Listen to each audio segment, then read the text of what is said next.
कहानी का शीर्षक चतुर खरगोश और स्वार्थी भेड़िया। बहुत समय पहले की बात है। घने हरे जंगल में तरह तरह के जानवर रहते थे। हिरन, बंदर, हाथी, मोर और खरगोश सब अपनी अपनी दुनिया में खुश थे। इस जंगल का वातावरण शांत था। कोई किसी से बैर नहीं रखता था।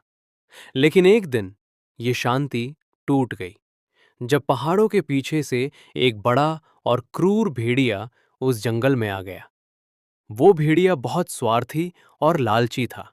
वो खुद खाना खोजने की बजाय किसी और का भोजन छीन लेता था। वो कमजोर जानवरों को धमकाकर उनकी मेहनत की चीजें ले जाता। पहले पहले जानवरों ने सोचा कि शायद ये कुछ दिन ठहर कर चला जाएगा, लेकिन समय के साथ उसकी लालच और फैल गया। वो हर दिन जंगल के किसी न किसी जानवर को परेशान करता। पहले हफ्ते उसने हिरन को सताया। हिरन ने एक दिन घास के मनपसंद टुकड़ों का ढेर इकट्ठा किया था, लेकिन भेड़िया ने झपट्टा मारकर वो सारा ढेर खा लिया। हिरन डर के मारे कुछ कह नहीं सका। दूसरे दिन भेड़िया बंदर से केले छीन लाया। तीसरे दिन उसने एक छोटी गिलहरी का घोंसला उजाड़ दिया। धीरे धीरे जंगल में भय का वातावरण फैल गया। जंगल के सभी जानवरों ने मिलकर एक बैठक बुलाने का फैसला किया। बड़ी चट्टान के पास सुबह सुबह सब इकट्ठे हुए। हाथी बोला, हम इस तरह डरकर नहीं जी सकते। हमें कुछ करना होगा।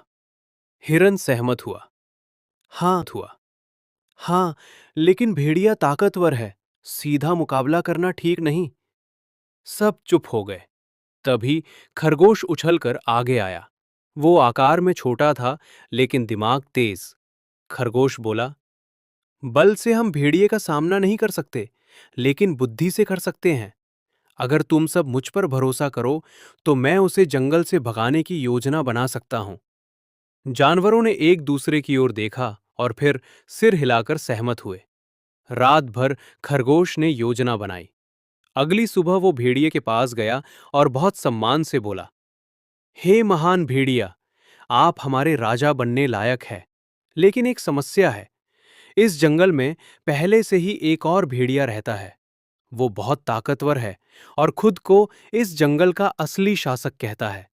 अगर आप राजा बनना चाहते हैं तो पहले उसे हराना होगा।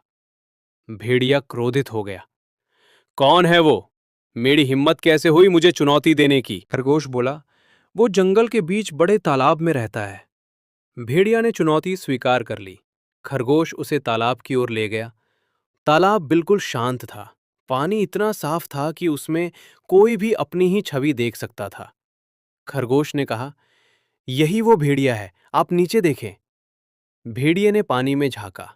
उसने अपना ही प्रतिबिंब देखा, लेकिन उसने समझा कि ये कोई दूसरा भेड़िया है। वो दहाड़ा तो प्रतिबिंब भी दहाड़ता दिखाई दिया। इससे वो और गुस्से में आ गया। उसने सोचा कि ये सचमुच उसका प्रतिद्वंदी है। गुस्से में आकर उसने तालाब में छलांग लगा दी। तालाब गहरा था।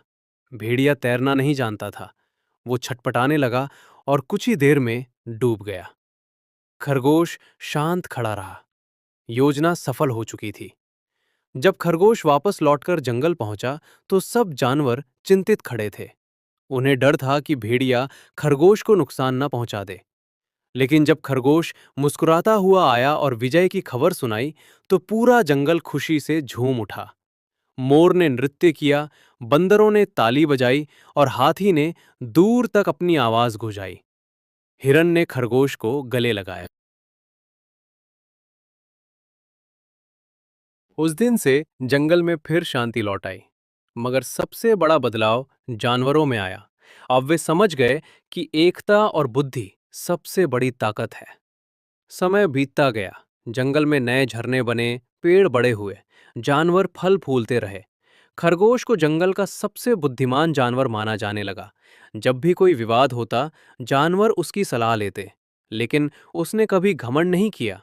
वो कहता, मैंने अकेले कुछ नहीं किया। अगर तुम सब मेरा साथ न देते तो योजना सफल नहीं होती। धीरे धीरे उस जंगल की प्रसिद्धि दूर दूर तक फैल गई। कई बार दूसरे जंगलों के जानवर आकर उनसे सलाह लेते।